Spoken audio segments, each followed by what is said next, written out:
শ্রী শ্রী মাকে বালিগঞ্জে শ্রীমানের বাসায় যাবার কথা বললুম। মা বললেন যাবেন। মা আমায় বললেন, আমাকে একখানা শীতল পাটি দিও মা, আমি শোব। আমি, সে তো আমার সৌভাগ্য, অবশ্য আনব। এই বলে প্রণাম করে বিদায় নিলুম। মা বললেন, আবার এসো। জ্যৈষ্ঠ প্রথম সপ্তাহ, 1321।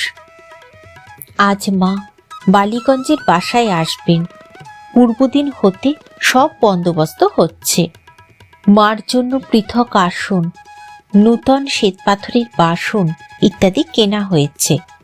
মা আসবেন। আনন্দে সারা রাত ঘুমই হলো না। কথা ছিল মা অপরাহ্নে আসবেন।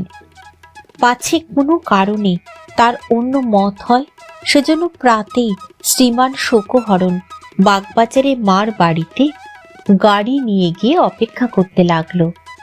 আর আমরা সংসারের কাজ সব সকাল সকাল চুকিয়ে প্রস্তুত হয়ে রইলুম।